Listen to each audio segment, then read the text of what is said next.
माननीय प्रेमपाल जी, माननीय शांति प्रकाश जाटव जी भाई साहब,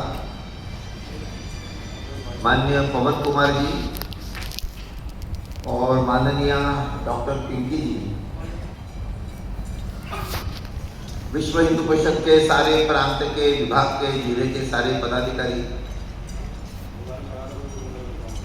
और आप सभी हिंदुत्वनिष्ठ धर्म प्रेमी देशभक्त भाइयों और बहनों,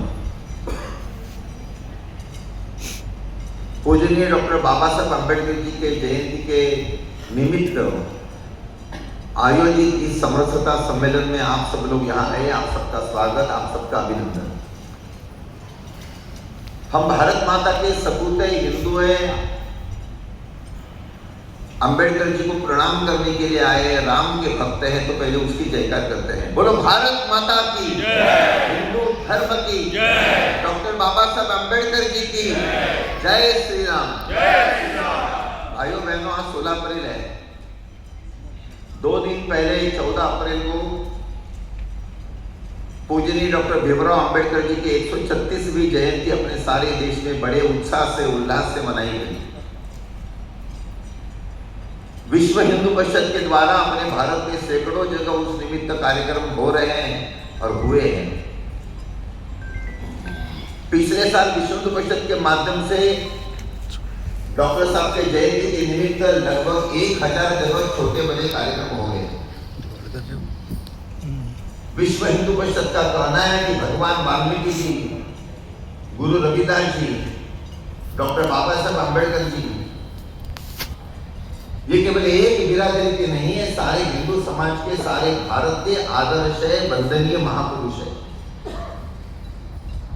इसलिए उनके जयंती का कार्यक्रम के एक विशिष्ट समाज का नहीं है, सारे भारत में करना चाहिए, सारे हिंदू समाज में करना चाहिए। विश्व हिंदू परिषद हिंदू समाज का हिस्सा है। इसे तीनों महापुरुषों के जयंती के निमित्त सारे भारत में विश्व हिंदू परिषद कार्यक्रम करती है और उसी श्रृंखला में आज हम सब लोग यहाँ एकत्रित आए हैं। अब ये जो काम विश्व हिंदू परिषद करती है, क्योंकि विश्व हिंदू परिषद की स्थापना ही सामाजिक समरसता के लिए हुई है। कोई किसी भी जाति का हो, संप्रदाय का हो, भाषा का हो, हम सारे हिंदू एक। कोई बड़ा नहीं, कोई छोटा नहीं, कोई उच्च नहीं और कोई नीच नहीं और कोई भी अछूत नहीं। इस पद्धति की स्थिति हिंदू समाज की निर्माण होनी चाहिए। बहुत पहले उडुपी में हजारों साधु संत एकत्रित आए थे। शंकराचार्य, मध्वाचार्य, आचार्य महामंडलेश्वर, अलग अलग संप्रदायों के, उन सभी ने मिलकर उद्घोष किया, सर्वे हिंदवा सोदरा न हिंदू पतितो भवेत्। सारे हिंदू एक ही मां के पुत्र पुत्रियां हैं, कोई भी हिंदू पतित नहीं। इस स्थिति निर्माण करने के लिए विश्व हिंदू परिषद काम करती है और ये काम जिन महापुरुषों ने किया, उसके लिए जबरदस्त पैमाने पर जागरण किया, संघर्ष किया। उसमें एक महापुरुष, हम उनको तो युग पुरुष कहते हैं, वो मानी पूजनीय डॉक्टर भीमराव जी अम्बेडकर। आपने 2-3 बार कहा होगा कि मैंने पूजनीय उपाधि लगाई, क्योंकि वो वास्तविक वंदनीय और पूजनीय है, पूजनीय थे। हम उनको महामानव कहते हैं। उनके सारे कर्तृत्व के कारण उनको भारत रत्न का, इस पद्धति का अवार्ड भी मिला। अंबेडकर जी अत्यंत होशियार, one of the greatest leaders in the world, ऐसा उनके शब्दों में कह सकते हैं। अंबेडकर जी को कम से कम मुझे लगता है 20-22 तो डिग्रियां थी। अंबेडकर जी को जितनी डिग्रियां थी, शायद ही हिंदुस्तान में किसी के पास इतनी डिग्रियां होगी। दुनिया में भी कितने पास होगी, खोजने का विषय है। बचपन से मेधावी छात्र थे। अपने सारे दलित बांधवों के उत्थान के लिए उन्होंने जीवन भर प्रयत्न किया, संघर्ष किया। हम उनको संविधान शिल्पी कहते हैं, क्योंकि वो इतने बड़े थे कि संविधान के ड्राफ्टिंग कमेटी के चेयरमैन उनको वो बन गए थे। पंडित जवाहरलाल नेहरू जी के पहले मंत्रिमंडल में मिनिस्टर इस नाते से, कैबिनेट मिनिस्टर इस नाते से उन्होंने काम भी किया। उन्होंने शेड्यूल कास्ट फेडरेशन की स्थापना की, रिपब्लिकन पार्टी की स्थापना की। सारे भारत में उनका सम्मान है। अंबेडकर जी ने अपने सारे समाज के लिए 3 संदेश दिए। पहली बात उन्होंने की कि वी हैव टू एजुकेट। जो हम सारे एससी समाज के लोग हैं, हम सभी ने पढ़ना चाहिए, लिखना चाहिए, क्योंकि ज्ञान प्राप्ति करेंगे, शिक्षा प्राप्ति करेंगे तो समाज में मान्यता मिलेगी। विद्या की आवश्यकता है, इसलिए उनका पहला आग्रह था वी हैव टू एजुकेट, पढ़ो। पीपल्स एजुकेशन सोसाइटी उन्होंने एक स्थापना की थी। अनेक कॉलेजेस और स्कूलों की स्थापना उन्होंने की। जैसे आज का जो संभाजीनगर है, पहले जिसका नाम औरंगाबाद था, वहां मिलिंद कॉलेज है, मुंबई में सिद्धार्थ कॉलेज है, अंबेडकर जी की देन। अपने सारे एसटी समाज के लोग, युवक पढ़ने चाहिए, पढ़ने लिखने चाहिए, उसके उन्होंने प्रयत्न किया। दूसरा उनका आग्रह का विषय था वी हैव टू ऑर्गेनाइज, संगठित बनो। और ये संगठन केवल एसटी समाज का नहीं, सारे हिंदू समाज में संगठित होना चाहिए, बात को कह देंगे। कुछ लोग कहते हैं कि एसटी समाज में भी अनेक जाति है और उनका आपस में सामंजस्य नहीं है, तो अम्बेडकर जी उस नाते से प्रयत्न किया होगा, ये बात सही है। लेकिन उन्होंने सारा समाज संगठित होना चाहिए, उसके लिए प्रयत्न किया। मैं आपको एक उदाहरण देना चाहता हूँ। 25 नवंबर 1949, 25 नवंबर 1949 संविधान सभा का समाप्ति का आखिर का दिन था। 26 नवंबर को संविधान सभा पार्लियामेंट में पारित हो गई। तो 25 नवंबर में संविधान सभा के समापन के समय अध्यक्ष इस नाते से डॉक्टर अंबेडकर जी का भाषण हुआ। 1 घंटा सवा घंटे का वो भाषण है। उनका भाषण हर एक भारतीय ने पूरा पढ़ना चाहिए। राष्ट्र क्या है, राष्ट्रीयता क्या है और राष्ट्र के संदर्भ में हमारा कर्तव्य क्या है, उसका अत्यंत अच्छा विवेचन उस भाषण में। लेकिन उस संगठन की मैं बात कर रहा हूं। उस भाषण में अंबेडकर जी कहते हैं कि भारत स्वतंत्र हो गया, ये स्वातंत्र चिरस्थायी रहना चाहिए।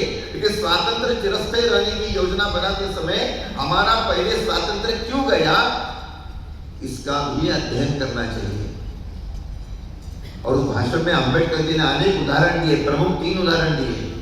उन्होंने कहा आपस में फूट हमारे में थी, हमारा आपस में समन्वय नहीं था, हम सारे आपस में हिंदू झगड़ते थे, इसलिए हम परतंत्रता में थे। राजा ताहिर का विरोध मोहम्मद बिन कासिम को साथ राजा ताहिर के छोटे भाई ने किया, इसलिए ताहिर हारा, सिंध उनके पास गया। मोहम्मद गोरी को मदद जयचंद ने की, इसलिए पृथ्वीराज चौहान हार गए, दिल्ली उनके पास गई। और जब छत्रपति शिवाजी महाराज हिंदवी स्वराज्य की स्थापना कर रहे थे तो उनके ही रिश्तेदार मराठा सरदारों ने उनका विरोध किया। ये सारे उदाहरण अंबेडकर जी ने दिए। और अंबेडकर जी भाषण में कहते हैं, ये उदाहरण मैं इसलिए दे रहा हूं कि उस समय जो गलतियां की वो गलतियां हमने भविष्य में करनी नहीं चाहिए। हमारा आपसी समन्वय, सामंजस्य और विलक्षण संगठन होना चाहिए, तो ये स्वातंत्र चिरस्थायी रहेगा। तो ये अंबेडकर जी का कहना था, वी हैव टू ऑर्गेनाइज। और तीसरी बात उन्होंने कही, अपने अधिकार के लिए, अपने हक के लिए वी हैव टू एजिटेट। अपने अधिकारों की रक्षा करने के लिए, अपने हक प्राप्त करने के लिए हमें संघर्ष करना जब पड़ता है तो संघर्ष भी करना चाहिए, पीछे इतना नहीं चाहिए। अपने जीवन में उन्होंने अनेक संघर्ष किए। 14 तले का सत्याग्रह किया, अगले साल उसके 100 साल पूरे हो जाएंगे। राम मंदिर के प्रवेश के लिए उन्होंने संघर्ष किया। मैं आपको बताना चाहता हूं, अंबेडकर जी कहते हैं आप जितने लोग धार्मिक है उतना मैं भी धार्मिक हूं। अंबेडकर जी का नाम भीमराव, वो तो महाभारत का एक कैरेक्टर है। अंबेडकर जी के पिताजी का नाम था रामजी, भगवान राम को तुम सब जानते हैं। आपको जानकारी के लिए बताता हूं, अंबेडकर जी के एक ताऊजी सन्यासी बने थे। अंबेडकर जी के ताऊजी सन्यासी बने थे, हिंदू संत बने थे। अंबेडकर जी के पिताजी अत्यंत धार्मिक थे, माताजी अत्यंत धार्मिक थे। अंबेडकर जी अपने पुस्तक में लिखते हैं कि हमारे घर में हम 6-7 भाई बहन, तो हर रोज शाम को 7 बजे मेरे पिताजी हम सभी को पूजा करने बिठाते थे और 1 घंटा हमारा सारा घर सत्संग करता था, भजन कीर्तन करता था। मेरे पिताजी के दो प्रिय संत थे, एक संत कबीर और दूसरे मराठी के संत तुकाराम। उनके भजन को बहुत मधुर गाते थे, इसलिए हम सभी भाई बहनों को सैकड़ों भजन कंठस्थ थे। ये अम्बेडकर जी ने कहा है। जो अम्बेडकर जी पहले पत्रिका निकालते थे, मैगजीन निकालते थे, उस मैगजीन के ऊपर संत तुकाराम जी का भजन होता था मराठी में, या संत ज्ञानेश्वर जी की ओवी रहती थी, मैंने दोहा आप कह सकते हैं, ये कहते थे। तो हम सबको मालूम है कि भगवान राम नासिक में पंचवटी में रहे, जहां मां सीता का अपहरण हुआ। तो उनका आप जितने राम भक्त थे उससे ज्यादा राम भक्त मैं हूं। तो मेरी भी इच्छा है कि काला राम मंदिर में जाकर दर्शन करूं, तो आप मुझे क्यों रोकते हैं? हमारे समाज के लोगों को क्यों रोकते हो? इसके लिए मंदिर प्रवेश की अनुमति दो। वहां के पंडितों ने, सवर्ण समाज ने विरोध किया और इसलिए 1930 से 1935 5 साल कालाराम मंदिर का प्रवेश के लिए सत्याग्रह हुआ। लाठीमार हो गया, लोगों ने किया, पुलिसों की नहीं बात करूं, सवर्ण लोगों ने किया, पत्थर मारे, गालियां दी, क्या नहीं किया, कुछ किया, सब कुछ। कि अम्बेडकर जी की विशेषता मैं जानबूझ कर बता रहा हूं। अम्बेडकर जी के जितने अनुयायी थे, अपने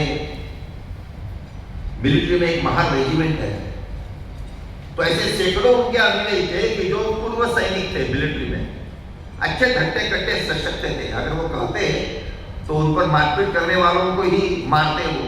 कि अम्बेडकर जी ने अपने सारे अनुयायियों को, जो उनके साथ सत्याग्रह करे, उनको कहा मार खाना है, किसी को भी मार देना नहीं, प्रतिकार करना नहीं। ये अपने ही भाई है, हमें आपस में झगड़ा नहीं करना है, उनको समझता नहीं है। ये अम्बेडकर जी ने बात बताई। महात्मा गांधी जी का जैसा सत्याग्रह, वैसा ये कालाराम मंदिर का सत्याग्रह था। तो अपने अधिकार के लिए अपने को संघर्ष करने की आवश्यकता पड़ती है, तो संघर्ष करना चाहिए, ये बात अम्बेडकर जी कहते थे। और जीवन भर शिक्षा के लिए, संगठन के लिए और संघर्ष के लिए उन्होंने जीवन भर प्रयत्न किया।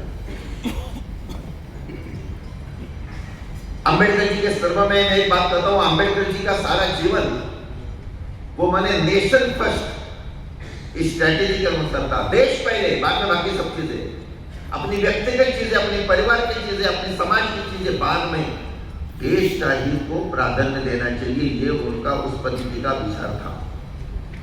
दूसरी बात, आज के schedule secularist, communist, urban Naxals,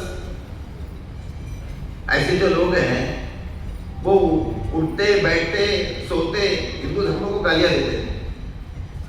Hindu धर्म में सारी कमियां हैं, जब तक हिंदू धर्म है तो अस्पृश्यता रहेगी, अनटचेबिलिटी रहेगी, वगैरह वगैरह बहुत कुछ चीजें कहते थे। इस पद्धति का विषय मनुस्मृति छोड़ो, मनुस्मृति कालबाह्य हो गई, अभी तो संविधान यही तो स्मृति है, तो मनुस्मृति उन्होंने जलाई, वो विषय अलग है। परंतु अम्बेडकर जी ने अपना वेद, अपने उपनिषद, इसके सर्व में कभी कोई इस पद्धति के कमेंट नहीं किए। ये जो सारी बातें चलती है भेदाभेद के सर्व में, उसमें अम्बेडकर जी जो बातें रखी, उसमें 4 बातें मैं 1-1 मिनट में पहले आपको बताना वाला हूं। अम्बेडकर जी की अनेक पुस्तकें हैं, सैकड़ों उनके भाषण हैं। The writing species of doctor Ambedkar, इस पद्धति के 14 या 15 वॉल्यूम्स केंद्र सरकार ने बहुत साल पहले प्रसिद्ध किए, हम पढ़ सकते हैं। उनके 14वें वॉल्यूम में वो कहते हैं, जो उनके भाषण के विषय है, उसमें वो लिखते हैं कि वेद काल में भारत में अस्पृश्यता नहीं थी, अम्बेडकर जी ने कहा है। अम्बेडकर जी ने दूसरी बात कही, 4वीं सदी तक हिंदुस्तान में अस्पृश्यता नहीं थी, अम्बेडकर जी ने कहा है। उन्होंने कहा डोम और चांडाल उनको अपवित्र कहते थे, अस्पृश्य नहीं कहते थे। उन्होंने रेफरेंस दिया चीनी प्रवासी पायन का, जो 5वीं सदी में भारत में आया, उसका संदर्भ देते हुए कहते हैं कि उस पुस्तक के आधार पर ध्यान में आता है कि डोम और चांडाल ब्राह्मण और क्षत्रियों के घरों में जा रहे हैं और ब्राह्मण क्षत्रिय उनके घर में जा रहे हैं। यह अम्बेडकर ने कहा है। उन्होंने अपने पुस्तक में तीसरा एक संदर्भ दिया है, 6ठी सदी का। 6ठी सदी में हिंदुस्तान में एक बहुत बड़े संस्कृत साहित्यिक हो गए, उनका नाम था बाणभट्ट। बाणभट्ट ने एक उपन्यास लिखा है संस्कृत में, उसका नाम है कादम्बरी। कादम्बरी का नायक वहां का राजा है, उसका जो ब्राह्मण अमात्य है वो अपने राजा को कहता है कि राजन, अपने राज्य में जो चांडाल राजा है, अम्बेडकर जी कहते हैं वो चांडाल राजा कर रहा है, चांडाल आदमी नहीं कर रहा है। चांडाल को सम्मान पूर्वक बता रहा है। उसकी जो राजा कन्या है 15 साल की, अत्यंत सुंदर है, और उसके पास संस्कृत में बोलने वाला वैशंपायन नाम का तोता है, उसको वेद भी आते हैं। तो राजा इनको दरबार में बुलाना चाहिए, उनका स्वीकार, उनका सम्मान करना चाहिए। राजा कहते बुलाइए। तो वो ब्राह्मण अमात्य चांडाल राजा के घर पे जाता है। चांडाल राजा का अत्यंत विभत्स वर्णन किया उसके घर का, वो छोड़ो। अम्बेडकर जी ने अपने पुस्तक में 3 पेजेस भर के वो सारा प्रसंग लिखा है। फिर वो चांडाल राजा को निमंत्रण देता है ब्राह्मण अमात्य। फिर चांडाल राजा का अपने तोते से दूसरे दिन दरबार में आती है, राजा उनका स्वीकार करता है। ये सारा घटना सब लिखने के बाद अम्बेडकर जी कहते हैं अगर चांडाल अच्युत होते तो ब्राह्मण अमात्य उनके घर में कैसे जाता? अगर चांडाल अच्युत होते तो वो चांडाल राजा के दरबार में कैसे आती? दरबार में आई नहीं सकती थी। इसका अर्थ उस समय अस्पृश्यता नहीं थी, ये अम्बेडकर जी ने कहा। अम्बेडकर ने चौथी बात कही, मैं बोलता मुंबई का हूं, मेरा उन्होंने परिचय करके दिया। अम्बेडकर जी के महाराष्ट्र के, वो तो जाति है, समाज है, हिंदू महान, बाद में बौद्ध बने। तो अम्बेडकर जी ने क्या अभी की बात नहीं, उनका आने से उनका काश इस पद्धति का एक भाषण लाहौर में होने वाला था, वो दुर्भाग्य से नहीं हो पाया। फिर उसके लिए जो उन्होंने सारा लेख तैयार किया था वो पुस्तक उससे प्रसिद्ध हो गया। तो अम्बेडकर जी कहते हैं कि महाराष्ट्र के हम अनुसूचित जाति के हिंदू महान और महाराष्ट्र के सवर्ण क्षत्रिय मराठा माने शरद पवार वगैरह, हमारा सभी का गोत्र एक है, और मैं जानता हूं गोत्र एक है। पंजाब के सवर्ण जट सिख और पंजाब के अनुसूचित जाति के मजहबी सिख, इनका गोत्र एक है। और अम्बेडकर जी आगे जाकर कहते हैं कि बोले पंजाब और महाराष्ट्र की बात नहीं, भारत में सारा सवर्ण समाज, पिछड़ा समाज, अनुसूचित जाति, एसटी समाज, इनके गोत्रों के संदर्भ में हम अध्ययन करेंगे तो ध्यान में आएगा कि सभी के गोत्र में विलक्षण समानता है। और बाद में अम्बेडकर जी कहते हैं कि आपका,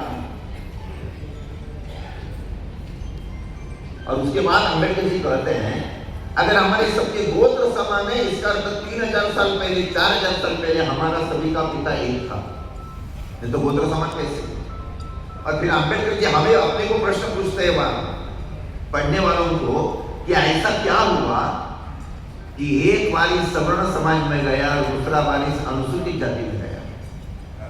अम्बेडकर जी को अगर ज्यादा जीवन मिलता तो उस पर वो बहुत कुछ प्रकाश डाल सकते थे। पांचवी जो अम्बेडकर जी ने अत्यंत महत्व की, मैं तो कहूंगा कि that was a historical statement, और वो बात अगर भारत में मान्य हो जाती तो भारत का सारा चित्र बदलता। अम्बेडकर जी ने कहा कि भारत के सवर्ण हो, भारत के पिछड़े हो, भारत का एससी हो, भारत का एसटी हो, भारत का एनटी हो, एनटी माने घुमंतु जमात, हम सारे के सारे एक वंश के, we all are belonging to the one race. और उसके बाद अम्बेडकर जी ने कहा आर्य बाहर से आए यह 100% झूठ है।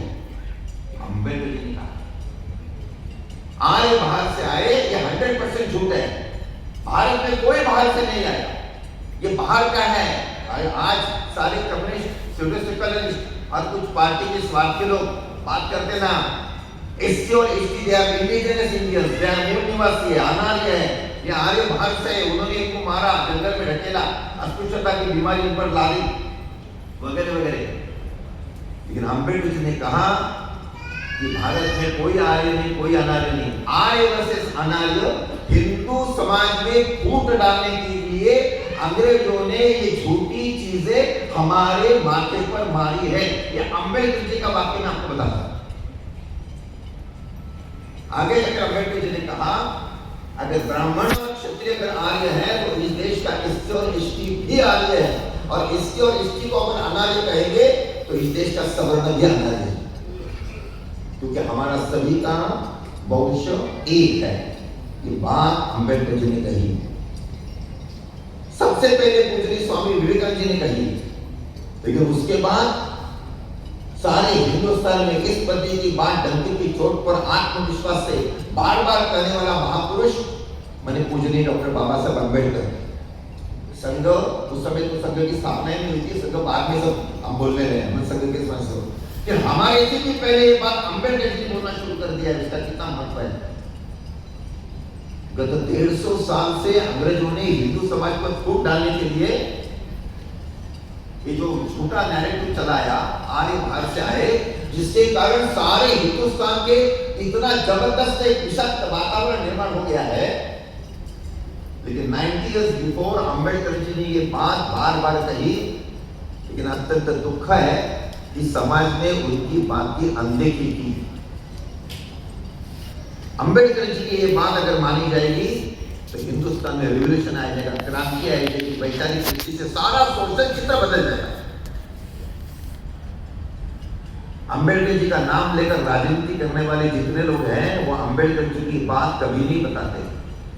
अगर ये बात बताएंगे तो उनकी सभी की दुकानें बंद हो जाएंगी, इसलिए वो नहीं बताते हैं। विश्व हिंदू परिषद ने तय किया है कि इसका डंके की चोट पर सब जगह प्रचार करें, और इसलिए बात मैं आपके सम्मुख रखने जा रहा हूं। तो ये जो सारी बातें अम्बेडकर जी की है, इसका अगर हम अध्ययन करेंगे तो ध्यान में आता है कि किस पद्धति से सारी चीजें वो कह रहे हैं। मैं आज के अपने केंद्र सरकार का अभिनंदन करता हूं।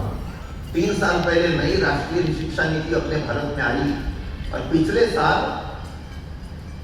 6 स्टैंडर्ड और 7 स्टैंडर्ड की जो इतिहास की पुस्तकें नई प्रसिद्ध हो गई है, तो हिंदुस्तान में 150 साल के बाद पहली बार अपने इतिहास के पुस्तकों में आर्य बाहर से आए ऐसा वाक्य नहीं है। 150 साल के बाद इसका प्रारंभ 90 साल पहले अम्बेडकर जी ने किया। बहुत बढ़िया। मैंने जो बात कही नेशन फर्स्ट, अभी मुसलमानों के संदर्भ में भी जिस नासिक का उल्लेख किया, नासिक में कैसा कॉर्पोरेट जहाज चल रहा है, बोले हम रोज पेपर में और टीवी में देख रहे हैं, उस पर मैं नहीं बोल रहा हूँ। लोग कहते हैं विश्व हिंदू परिषद वाले मुसलमानों के विरोध में हैं, लेकिन मैं आपको बताना चाहता हूँ इस्लाम का विरोध हम कुछ भी नहीं करते हैं। अम्बेडकर जी ने मुसलमानों को इतना क्रिटिसाइज किया है, उतनी इतनी जबरदस्त और आक्रामक पद्धति से आलोचना की है, उनके सामने हम कुछ भी नहीं। सही बात है। अम्बेडकर ने ऐसी अनेक बातें लिखी है, बातें बोलेंगे वो एक नया हंगामा शुरू हो जाएगा, इसलिए वो मैं सब कोट नहीं करता हूँ। परंतु वो जबरदस्त इस्लाम के क्रिटिक थे। उन्होंने कहा वो कभी राष्ट्रीय नहीं बन सकते, वो संविधान मानने के लिए आई एम डाउटफुल, इस पद्धति की बातें अम्बेडकर जी ने कही है। अम्बेडकर जी ने आर्टिकल 370 का विरोध किया था। शेख अब्दुल्ला उनके पास गए थे कि आप समर्थन करो, अम्बेडकर बिल्कुल नहीं, देश की राष्ट्रीयता की दृष्टि से आर्टिकल 370 आवश्यकता नहीं है, उन्होंने बताया।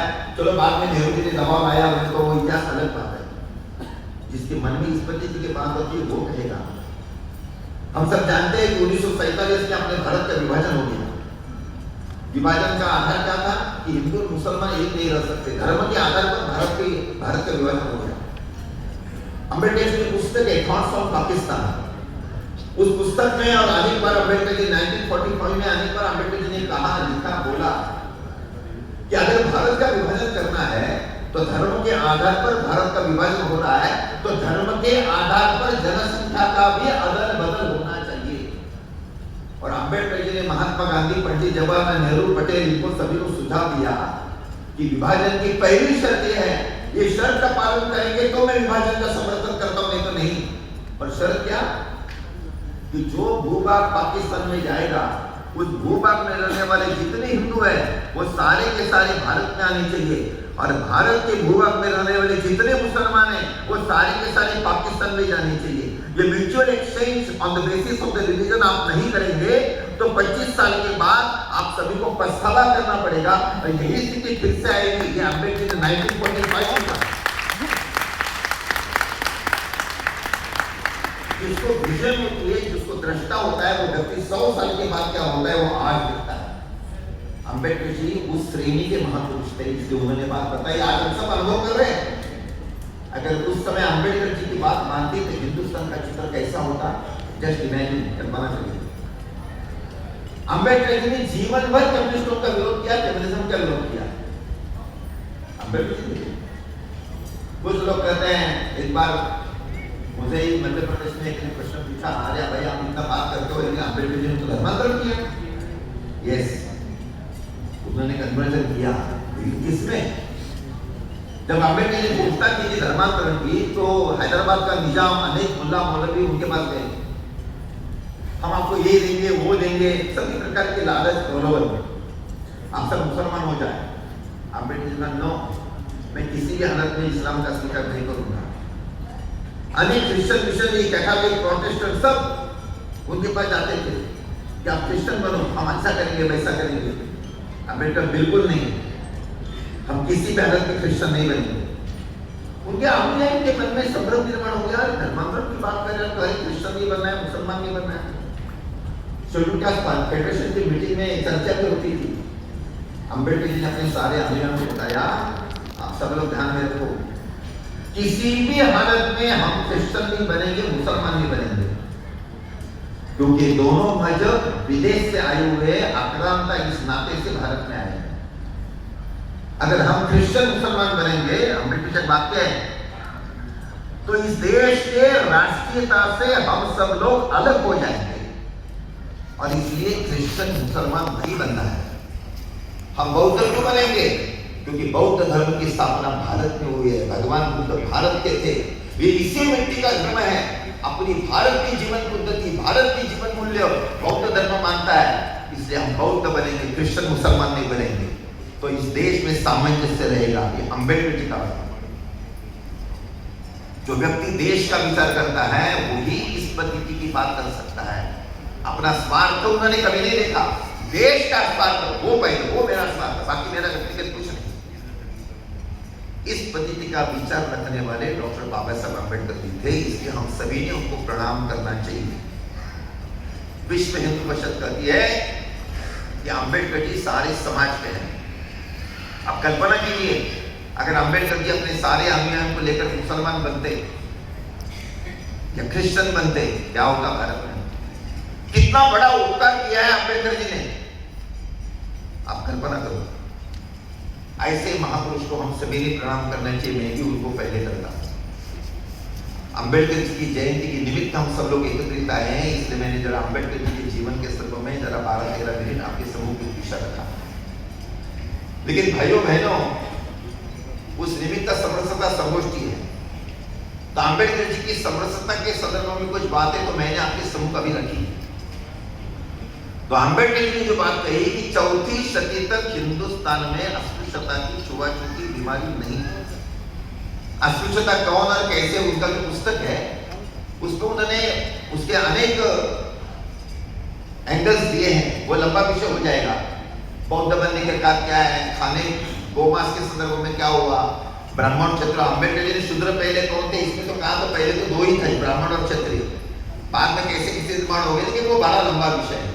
The broken people has been converted into untouchables, उसके संदर्भ में उन्होंने कुछ बातें लिखी है, लेकिन उसमें जाऊंगा तो एक अलग पद्धति का विषय हो जाएगा। लेकिन अम्बेडकर जी ने जो बात कही, चौथी सदी तक हिंदुस्तान में छुआछूत की बीमारी नहीं थी, वेद काल में नहीं थी। वेद काल में 4 वर्ण थे, ब्राह्मण का बेटा भी शूद्र बनता था, शूद्र का बेटा भी ब्राह्मण बनता था। एक दासी पुत्र थे महिदास, उन्होंने ऐतरेय ब्राह्मण नाम का ग्रंथ लिखा, ऋषि है। महर्षि जाबाल, वो तो एक गणिका के बेटे थे, गणिका मैंने आप समझ सकते हैं, यहाँ माताएं बैठी है इसलिए मैं उस पर कमेंट नहीं करता हूँ, लेकिन वो महर्षि बने और महर्षि जाबाल की, मैंने उनका नाम सत्यकाम जाबाल, सत्यकाम जाबाल की ऋचाएं वेदों में है। तो उस समय इतना लचीलापन था कि एक गणिका का बेटा महर्षि बन सकता था, सारा समाज उसको प्रणाम करता था, इस पति की स्थिति थी। तो ये बीमारी कैसे आई? अभी अगले साल उज्जैन में कुंभ होने वाला है, पिछले साल प्रयाग में था, करोड़ों लोग उसमें गए। हिंदुस्तान के किसी भी कुंभ में जाति के आधार पर स्नान की पद्धति नहीं है। क्यों नहीं है? क्योंकि जब कुंभ की परंपरा शुरू हो गई तब इस पद्धति की व्यवस्था अपने देश में थी ही नहीं, कि फलाने जाति का इससे बड़ा है, फलाने जाति से छोटा, नहीं था। ये सब बाद में निर्माण हो गया है, ये हम सभी ने समझना चाहिए।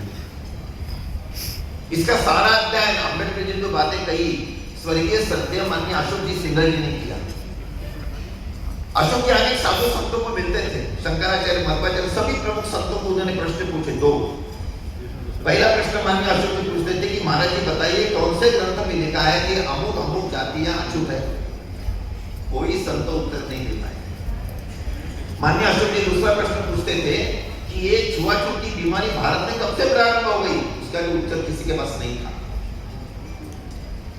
मान्य अशोक जी ने अनेक इतिहासकारों को पूछा, अनेक पंडितों को, विद्वानों को काशी में जाकर, तिरुपति में जाकर उनके साथ चर्चा की, कोई समाधान नहीं कर पाया।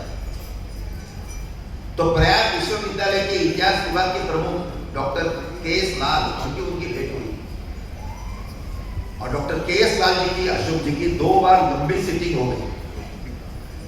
के.एस. लाल ने पुस्तक लिखी है, the growth of scheduled tribes and scheduled caste in middle India. मध्ययुगीन भारत में अनुसूचित जाति और जनजाति की बढ़ोतरी कैसे हुई थी, वो माननीय अशोक जी ने पढ़ी। उस पुस्तक में 40 से ज्यादा ऐसे उदाहरण है कि इस्लाम के आक्रमण के बाद भारत में एससी और एसटी समाज की संख्या कैसी बढ़ी। माननीय अशोक जी ने और अनेक लोगों के साथ चर्चा की और 17 अप्रैल 1994 को सातन पासी के जयंती के निमित्त प्रयाग में एक सार्वजनिक कार्यक्रम विश्व हिंदू परिषद ने रखा और उस समय एक ऐतिहासिक भाषण माननीय अशोक जी का हुआ। जिस भाषण में अशोक जी ने कहा, इस्लाम के आक्रमण के बाद भारत में छुआछूत की बीमारी बढ़ी है। आप कहेंगे क्या बात करते हो? मैं आपको 2 संदर्भ 1-1 मिनट में देता हूँ। यहाँ आज अपने इस कार्यक्रम में इतनी बहुत बड़ी संख्या में माता बहनें हैं, उनका अभिनंदन। यही कार्यक्रम 100 साल पहले होता तो कितनी माता बहनें आती? आप कल्पना करिए, नहीं आती। क्यों ऐसा? अरे महिला को क्या जाते, वो तो बुर्के में रहेगी, पर्दे में रहेगी, उनको तो पढ़ना लिखना बाहर जाने का क्या बात है। महिलाओं के सर्वों में सारी कुप्रथा अपने भारत में कब निर्माण हुई? 12वीं सदी के बाद। क्यों? इस्लाम दुनिया में जहां कहीं गया वहां उन्होंने सबसे ज्यादा अत्याचार माता बहनों पर किए। ये हमारे देश में भी हो रहा है। तो अपने बहु बेटियों की चारित्र की शील की रक्षा कैसे करना? पहले हमारी सारी महिलाएं पढ़ती थी, वेदों में 27 महिला ऋषियों की रुचियां हैं कि पढ़ना है तो घर के बाहर जाना पड़ता है। महिलाओं की पढ़ाई बंद हो गई क्योंकि घर के बाहर जाएगी कोई मुसलमान उसको उठाकर लेके जाएगा, अत्याचार हो जाएगा। घर के बाहर नहीं जाएगी, उनकी पढ़ाई बंद हो गई। महिला का चेहरा किसी पर पुरुष को नहीं दिखना चाहिए, केवल उसका पति, उसका बेटा और उसका पिता, ये 3 ही पुरुष उनका चेहरा देख सकेंगे। मुसलमानों में घूंघट था, बुर्खा था, हिंदू में नहीं था। माँ सीता, माँ राम दरबार की तरफ राम के मंदिर में जाते हैं, भगवान राम के पड़ोस में माँ सीता बैठी है, वो तो घूंघट भी तो नहीं है। तो वैसे है। तो भारत में पर्दा प्रथा का उल्लेख 12वीं सदी तक किसी भी पुस्तक में नहीं मिलता है। भारत में पर्दा प्रथा 12वीं सदी के बाद आई, पहले नहीं थी। 12वीं सदी तक भारत में बाल विवाह नहीं होते थे। माँ सीता का बाल विवाह नहीं हुआ था, रुक्मिणी का बाल विवाह नहीं हुआ था, सम्राट चंद्रगुप्त का बाल विवाह नहीं हुआ था। सारे युवक बनने के बाद विवाह हुए। हिंदुस्तान में बाल विवाह की कुप्रथा 12वीं सदी के बाद आई। अपने उत्तर प्रदेश में, बिहार में, बंगाल में शादियां रात को होती है। आप गुजरात, महाराष्ट्र, कर्नाटक, केरल में जाएंगे तो वहां सब जगह शादियां दिन में होती है या सायंकाल में होती है। ऐसा क्यों? मैं तो हमेशा प्रश्न पूछता था जब आने लगा यहाँ उत्तर भारत में। तो लोगों ने कहा कि जिन्होंने इस्लाम के साथ संघर्ष करते हुए 200-300 साल के बाद जो स्वतंत्र हो गए, वहां शादियां दिन में होती है। लेकिन हमारे रात की शादी की पद्धति इसलिए आई कि दिन में अगर शादी करेंगे, अभी तो ये सब लाइट वगैरह आए हैं, पहले तो नहीं था। रात को कोई आक्रमण नहीं करता था, युद्ध नहीं होता था। दिन में शादी करेंगे तो हमारी बहु बेटियों का चारित्र पर आक्रमण हो सकता था, रात को आक्रमण नहीं होता था। इसके लिए मजबूरी में हमने रात की शादी की पद्धति अपनाई, मजबूरी में। तो ये सारी प्रथाएं इस्लाम के आक्रमण के बाद आई, पहले नहीं थी। दुनिया के 100 से ज्यादा देशों में हिंदू संस्कृति के चिन्ह मिलते हैं। मेक्सिको में मिलते हैं, चिली में मिलते हैं, पेरू में मिलते हैं, इंडोनेशिया में, थाईलैंड में, सब जगह मिलते हैं, फिजी में, ऑस्ट्रेलिया में, न्यूजीलैंड में। तो हमारे पूर्वज 2000 साल पहले, 3000 साल पहले पानी के जहाज में बैठकर सारे दुनिया में जाते थे, कुलवंत और विश्व मर्यादा का जाप करते हुए। कि 14वीं सदी में ऐसा क्या हुआ कि उस समय के हमारे सारे प्रमुख लोगों ने कानून बनाया कि कोई भी सागर पार नहीं करेगा। क्यों हो गया? क्योंकि 14वीं सदी में आधा भारत मुसलमानों के कब्जे में गया था। ये डिफेंसिव पॉलिसी है। अभी T20 IPL चल रहा है, आईपीएल में जो आक्रामक खेलता है वो आगे जाता है। अभिषेक शर्मा हो, चलो नाम क्या था, ऋषभ शर्मा, जो कुछ हो गए अलग अलग। लेकिन कुछ लोग होते हैं टेस्ट मैच में खेलते हैं, जैसे हमारे राहुल द्रविड़, तो ये डिफेंसिव पद्धति, बैकफुट पर जाकर खेलना।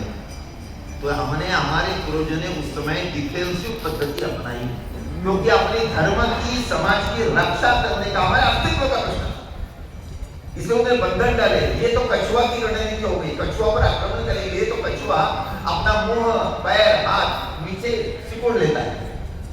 बाहर देख में ढाल जैसे उसकी पीठ कितना भी मारो कुछ नहीं होता। ऐसे एक के बाद एक बंधन अपने ऊपर निर्माण किए गए। और हम सब जानते हैं जब बंधन आते हैं तो विकृति भी आती है।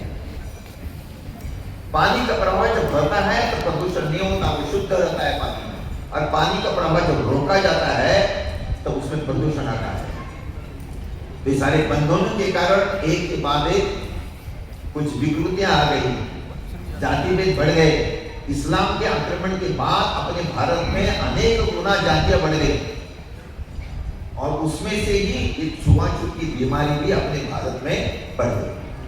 आप कहेंगे ऐसा, आप ये सब बातें हमें बता रहे हो, परंतु किसी समाज का उदाहरण दे सकते हो क्या? मैं दो समाज का उदाहरण कम समय में देता हूँ। पहला मैं उदाहरण देना चाहता हूँ वाल्मीकि समाज का, जो सफाई कर्मी है। आज अपने देश में 99.99% लोग शौचालय में जाते हैं। अभी केवल जनजातीय क्षेत्र में कुछ घर ऐसे होंगे कि जो प्रातः विधि के लिए गांव के बाहर जाते हैं। कि पहले तो सब जगह ऐसा ही था, गाजियाबाद में भी था, 100 साल पहले गाजियाबाद में भी ऐसा ही था, 100 साल पहले होगा, 200 साल पहले होगा, कि मुसलमान महिला भूखे में रहती थी, उनको दिक्कत आती थी। पहले तो कोई प्रॉब्लम नहीं था, लेकिन पृथ्वीराज चौहान हारने के बाद जब हमारा हारने का सिलसिला शुरू हो गया, लाखों हिंदू रणांगण में मारे गए, लाखों को जबरदस्ती से मुसलमान बनाया गया और लाखों गुलाम बने। तो मुसलमान लाखों बने तो महिला भी बनी, पुरुष भी बने, सब बने। तो वो सारी घूंघट में आ गई, तो बाहर आना जाना बंद हो गया, गांव में गंदगी बढ़ने लगी। तो भी गंदगी साफ कैसे करना? तो जो लोग गुलाम बने थे, जिन्होंने इस्लाम का स्वीकार नहीं किया था, उनको मार मार के लाया गया और उनके पास शर्त रखी गई, एक तो इस्लाम का स्वीकार करो, अगर इस्लाम का स्वीकार नहीं करना है तो हमारे घर का महिला उठाओ। और भाइयों बहनों, वो अपने धर्मनिष्ठ रणबापू ने, पूर्वजों ने महिला उठाने का काम का स्वीकार किया, लेकिन अपना हिंदू धर्म की रक्षा करने के लिए उन्होंने कितना जबरदस्त काम और बलिदान किया है। वाल्मीकि समाज के गोत्र क्या है? राठौड़ है, परमार है, सोलंकी है, चौहान है, कटारिया, किसके गोत्र है? वाल्मीकि समाज के स्तर में बहुत अध्ययन हो गया है। वाल्मीकि समाज के 80% गोत्र क्षत्रियों के, ठाकुरों के, 20% गोत्र ब्राह्मणों के।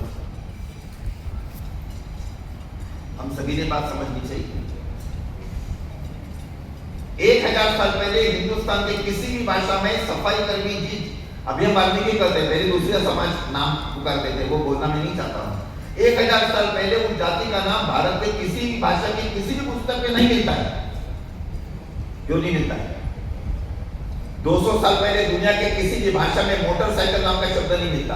क्यों नहीं मिलता? क्योंकि 200 साल पहले मोटरसाइकिल थी नहीं। जब वस्तु का अस्तित्व नहीं होता है तो भाषा में शब्द नहीं आता। 1000 साल पहले इस समाज का नाम इसलिए नहीं आता था क्योंकि उसका अस्तित्व ही नहीं था।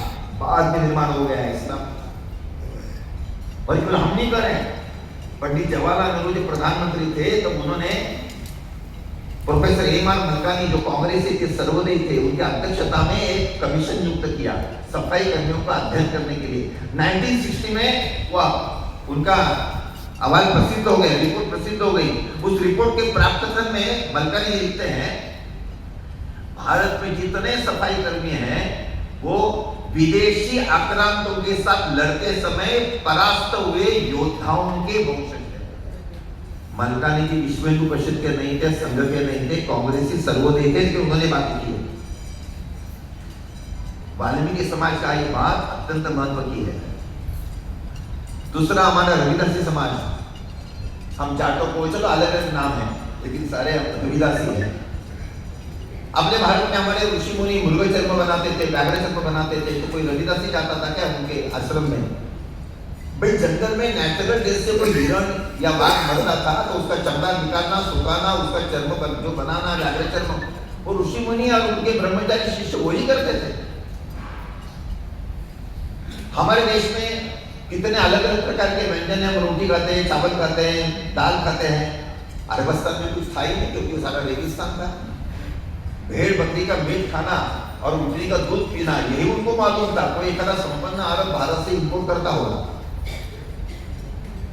वो चमड़े के वस्त्र पहनते थे और भेड़ बकरी के ऊन के वस्त्र पहनते थे। उनको रुई मालूम नहीं थी, कॉटन मालूम नहीं था, रेशम मालूम नहीं था। लेकिन वो जब भारत में आए तो अपने चमड़े की सभ्यता लेकर आए। वहां कोई तरल पदार्थ रखना है तो भी चमड़े की थैली बनती थी। मैं आपको जानकारी के लिए बताता हूं, भारत में पहले चमड़े की जूते की पद्धत नहीं थी। चमड़े की पद्धत जूते का उल्लेख इस्लाम के आक्रमण के बाद भारत में मिलता है, पहले नहीं मिलता था। छत्रपति शिवाजी महाराज जी के मावले बिना जूता चप्पल लड़ने के लिए जाते थे। उनके केवल सरदार वगैरह जो है वो केवल जूते पहनते थे। भारत में लकड़ी के खड़ाऊ की पद्धति चमड़े की नहीं थी। आज भी दक्षिण के किसी मंदिर में जाएंगे, आप तिरुपति में जाइए, कन्याकुमारी के मंदिर में जाएंगे, काची काकोटी के मंदिर में दर्शन के लिए जाएंगे, चमड़े का बेल्ट और चमड़े की पर्स लेकर आप मंदिर में प्रवेश नहीं कर सकते। हमारे यहाँ चमड़ा निषिद्ध था। 10 साल पहले किसी को मालूम था क्या कि जूते पहनकर कबड्डी खेली जाती है? मुझे तो मालूम नहीं था। 50 साल पहले हिंदुस्तान के कितने लोगों को मालूम था कि जूते पहनकर कुश्ती भी खेली जाती है? मालूम नहीं था। आज भी ग्रामीण क्षेत्र में जाएंगे तो अनेक लोग ऐसे हैं कि जो बिना जूता चप्पल ही गांव में घूमते हैं। दक्षिण में आप जाइए तो हमारे यहाँ चमड़ा निषिद्ध था। ये सारी बातें बाद में आई है। उनको हर चीज के लिए चमड़ा चाहिए। भारत में आज माफ करना, मुझे किसी के खाने पीने का आयोग करना नहीं है, लेकिन उस समय नॉन वेजिटेरियन की संख्या बहुत कम थी। कभी कभी जंगल में शिकार करने के लिए जाते थे और जंगली सुअर मारा, हिरण मारा और बाद में सभी ने मिलकर उसका आनंद से स्वाद चखा। इस पद्धति की पद्धति कि मुसलमानों को तो हर रोज चाहिए सवेरे से रात तक। तो जो विजेता बनकर वो आए आक्रांता बनकर और विजेता होने लगे तो भारत में हजारों गुना पशुओं की हत्या शुरू हो गई। हत्या कौन करेगा? जीता हुआ मुसलमान नहीं, हारे हुए गुलाम बने हिंदुओं को हिंदू धर्म में रहने की शर्त पर पशुओं की हत्या का काम शुरू करना पड़ा, जिसको आज हम खंडित करते हैं। और उनको हर चीज के लिए चमड़े की वस्तु चाहिए थी। तो वो चमड़ा, पशु की हत्या में उसका चमड़ा निकालना, उसकी वस्तुएं बनाना कौन बनेगा? चेता नहीं बना सकता। हारा हुआ गुलाम बना हिंदू को करना पड़ा और बड़े पैमाने पर। चमड़ी की बदबू आती है, वो काम करने वालों को गांव के बाहर रहो। हमारा रविदासी समाज उसके कारण गांव से अलग हो गया, धीरे धीरे अछूत बन गया। रविदासी समाज के गोत्र क्या है मैं तो एक बताता हूँ। पूजनीय संत शिरोमणि गुरु रविदास जी महाराज, रविदास वाणी में उनका एक भजन है। वो भजन की तो एक पंक्ति बताता हूँ। उसमें संत रविदास जी महाराज कहते हैं, जाके सब ढोर ढोवत वाराणसी आस पासा, आचार्य सहित विप्र करी दंडवत तीन तनय रैलास दासा को दासा। माने क्या? आज हमारे जात भाई इस काशी के आसपास मरे हुए पशुओं को ढो रहे हैं कि कुछ साल पहले इस काशी के विद्वान ब्राह्मण हमारे पूर्वजों को प्रणाम करते थे। ये संत रविदास जी ने लिखा है। संत रविदास जी का गोत्र पिप्पल था, उनका वंश चौबर था। चौबर वंश क्षत्रिय होता है, महाभारत में उसका उल्लेख है। तो ऐसा कैसे हो गया होगा? वो लंबा विषय है। तो मैं इसलिए बात बता रहा हूं कि सारी बातें महत्व की है। विश्व हिंदू परिषद का कहना है जितने अनुसूचित जाति जनजाति के लोग हैं उनका सभी का गोत्र कौन सा है, उनका कुलाचार क्या है, उनकी कुलदेवत क्या है, उसका अध्ययन होना चाहिए। अगर अध्ययन हो जाएगा तो अनेक ऐसी चीजें जो बाहर आ जाएगी, देखने का दृष्टिकोण बदल जाएगा। और केवल एससी एसटी का नहीं, आज हमारा गुजर पिछड़ा है, यादव पिछड़े, जाट पिछड़े हैं। अपने यहाँ एक गुजर प्रतिहार सम्राट हो गया, सम्राट मीर भोज, जिन्होंने सिंध में जाकर अरबों को नष्ट किया। वो इतने बड़े पढ़ाई नहीं थे। आज गुजर पिछड़े समाज के हैं। बिहार में दूसरा अनुसूचित जाति में है, लेकिन बिहार में 14 सिटी में 3 दूसरा राजाओं का उल्लेख मिलता है, वो राजा थे। अब ये कैसे हो? भगवान कृष्ण यदुवंशी थे, वो तो क्षत्रिय चंद्रवंशी थे, आज के यादव पिछड़े, कैसे हुआ होगा? विश्व हिंदू परिषद का कहना है इसके सभी संदर्भ में रिसर्च होने की आवश्यकता है। अगर रिसर्च हो गया तो अनेक चीजें ध्यान में आएगी।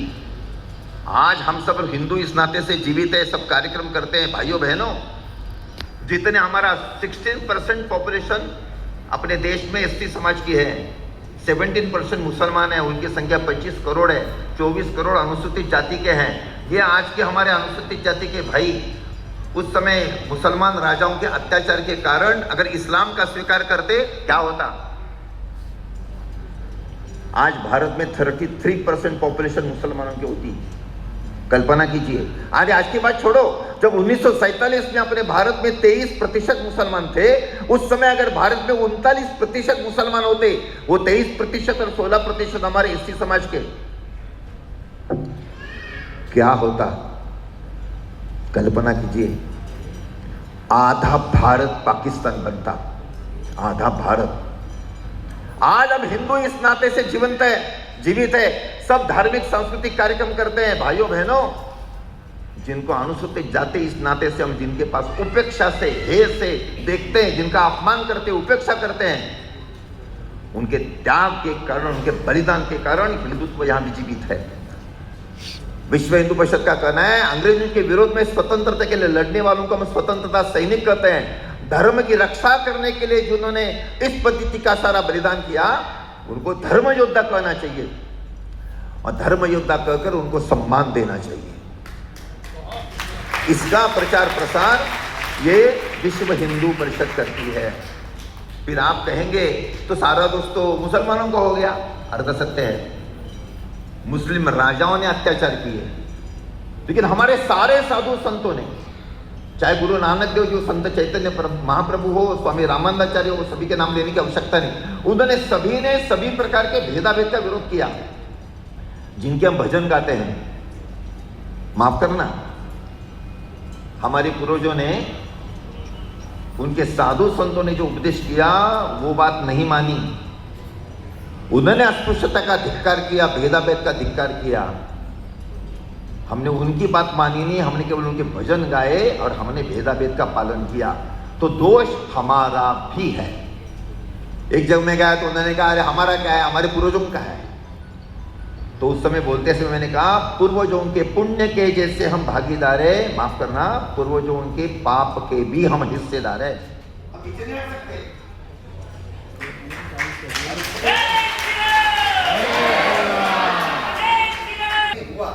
पहले किया, हम नहीं करेंगे, ये तो संकल्प हम कर सकते हैं।